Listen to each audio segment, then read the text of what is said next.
I was in Maharashtra, and then my grandma, she was sick, and then after we have got her medicine, then we have come in here, and then I've come here, then I got a beggar because I need to beg, because if I don't beg, then in my family they will not have food. ఇది cinema కాదు, నిజం. This is the real slum dog on hour roads.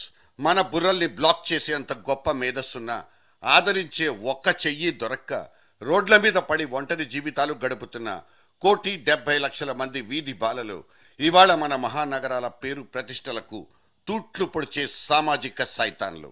వీటికి తోడు వయస్సుడిగిపోయిన ముసలి ముతక, ఒళ్ళో చంటి పాపలతో అనాథ తల్లులు. మనకు తారసపడే ఇటువంటి నిరంతర దైన్యపు దృశ్యాల్ని మనం విదిలించుకుని దూరంగా నడిచి వెళ్ళిపోతాం. అడుక్కు తినడం అనే ఒక దిక్కుమాలిన మరియు అత్యంత పురాతనమైన ఈ వృత్తి మాత్రం మన దేశ జాతీయ వృద్ధి రేటును శాసించేంతటి ఒకానొక శక్తివంతమైన సమస్య. శతాబ్దాల తరబడి పరిష్కారానికి నోచుకొని ఒక సనాతన సంక్షోభం కూడా.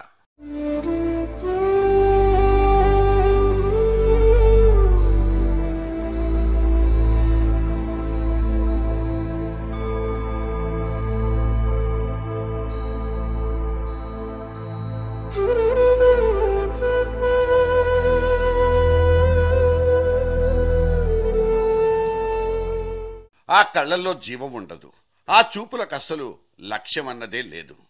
సమాజానికి దూరంగా బతికే ఈ జాతికి అస్సలు లెక్కలనేవే లేవు. ఈ అడ్రస్ లేని అనాథ బతుకులకు ఆదాయ వివరాలు లేవు. ఆధార్ కార్డులు మంజూరు కావు. చౌరస్తాల్లో తచ్చాడే ఈ అలగా శాల్తీలన్నిటిది జనాభా లెక్కలకు సైతం నోచుకోలేని ఒక దౌర్భాగ్యమైన దురదృష్ట జాతకం.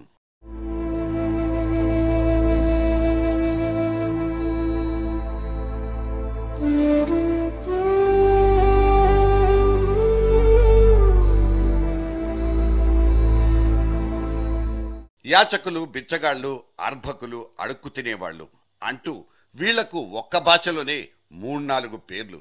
నిజానికి వీళ్లంతా సమాజం నుంచి బహిష్కరించబడిన ఇంకో రకం మనుషులు. ఆది నుంచి బిచ్చగాళ్లను దేవుళ్లుగా కొలుచుకునే మన సమాజమే వాస్తవంలో మాత్రం వీళ్లను చీత్కారాలతో సత్కరిస్తుంది. నాకెందుకు అనుకుంటూ నిశ్శబ్దంగా పక్కకెళ్లిపోతుంది. మనం కుష్ఠరోగుల్ని కౌగిలించుకునే మదర్ తెరసాలం కాడక్కర్లేదు.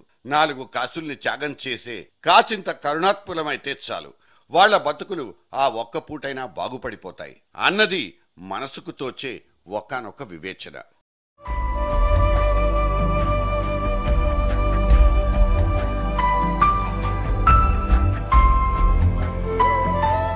కానీ మన దేశంలో పూర్తిగా నిషిద్ధం కాని ఈ యాచక వృత్తి ఇప్పుడు ఒక ఇండస్ట్రీ స్థాయికి వేళ్లూనుకుపోయింది. అనధికార లెక్కల ప్రకారం మన దేశంలో సంవత్సరానికి బెగ్గర్స్ టర్నోవర్ అక్షరాల 180 కోట్లు. ఇందులో 40% వరకు స్మోకింగ్, డ్రింకింగ్ లాంటి వ్యసన ఖర్చులకే తగలేస్తున్నట్లు కూడా తేలిపోయింది. చిన్న పెద్ద తేడా లేకుండా యాచకుల్ని గంపగుత్తగా అమ్ముకునే మరియు కొనుక్కునే మాఫియా ముఠాలు మెట్రో నగరాల్లో పూటకొక్కటిగా కనిపిస్తాయి. ఏదో ఒక కారణంతో ఇంటి నుంచి వేరుపడి అమ్మా నాన్నలకు దూరమైన చిన్నపిల్లలే అక్కడ అసలు సీసలు శాపగ్రస్తులు. నిజానికి యాచన అనేది బాలల హక్కులకు భంగకరం. బాల్యాన్ని ఇలా పైశాచికత్వానికి నడుమ అమ్మకానికి పెట్టడం రాజ్యాంగ విరుద్ధం కూడా.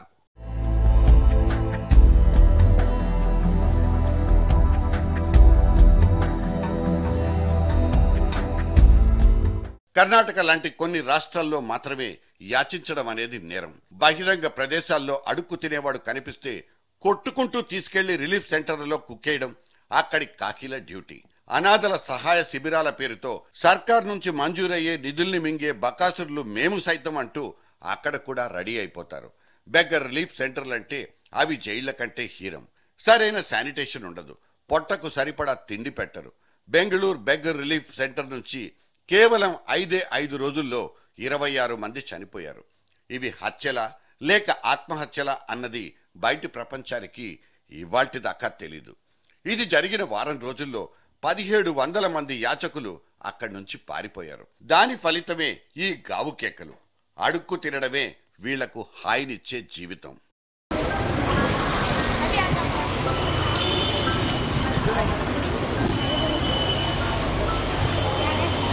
बहुत इज्जत दे रहा हूँ मैं तुझको, बोल रहा हूँ मैं बहुत इज्जत दे रहा हूँ मैं तुझको, जा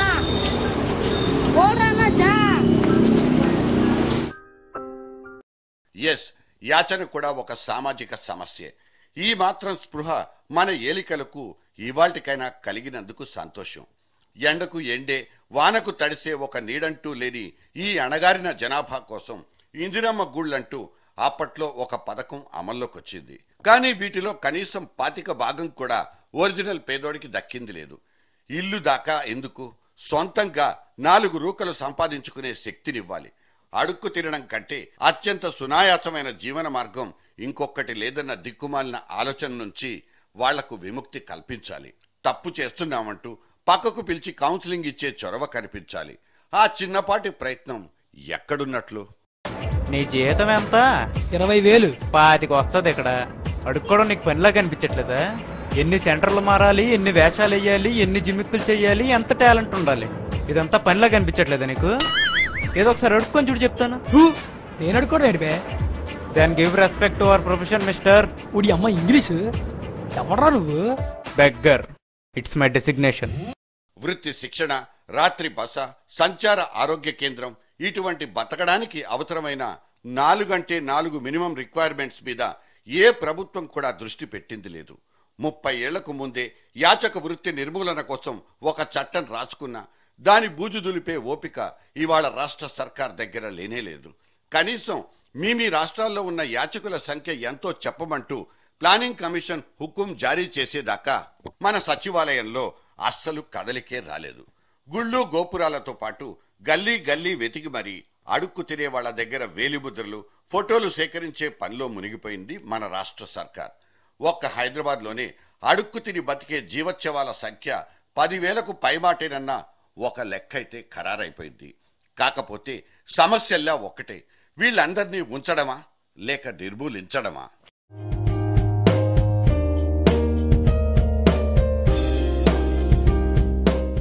జాతీయ అంతర్జాతీయ స్థాయి కార్యక్రమాలకు మన మహానగరాలు వేదికలైనప్పుడు మన ఖ్యాతిని, మన ప్రగతిని ఖండాంతరాలకు వ్యాపింపచేయాల్సినప్పుడు మాత్రమే ఈ బెగ్గర్ సిండ్రోమ్ మన సర్కార్లకు గుర్తొచ్చేది.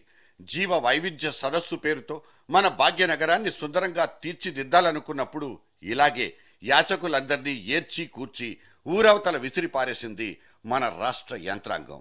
అంతకుముందు ఢిల్లీ కామన్వెల్త్ క్రీడలకు ఆతిథ్యమిచ్చినప్పుడు కూడా ఇలాగే 40,000 మంది భిక్షువుల్ని బయటికి తరిమి ప్రతాపం చూపించింది అక్కడి షీలా సర్కార్.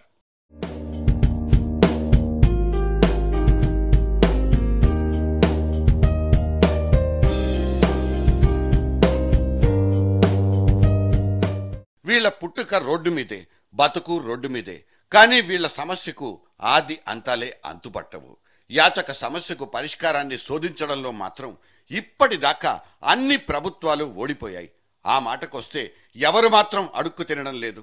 వరదలొచ్చినప్పుడు రాష్ట్రాలు కేంద్రం దగ్గర, అప్పు కావాల్సొచ్చినప్పుడు ఆ కేంద్రమే ప్రపంచ బ్యాంకు దగ్గర బొచ్చ చేత పట్టుకుని విమానం ఎక్కినప్పుడు అది ఖచ్చితంగా యాచక వృత్తినే తలపిస్తుంది.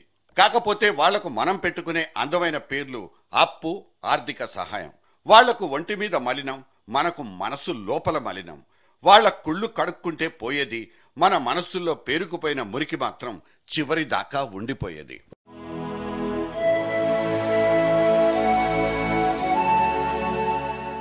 చేతులు చాచి బేలగా చూస్తున్న 1,70,00,000 మంది అనాథ బతుకులు మనమున్న మన సమాజ సౌందర్యాన్నే సూటిగా వెక్కిరించేది.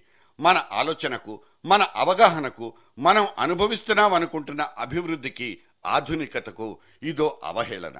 ఇక్కడ సమస్య కటిక దారిద్ర్యమైతే దాన్ని పరిష్కరించలేని మన సర్కార్లది నిలువెత్తు భావ దారిద్ర్యం.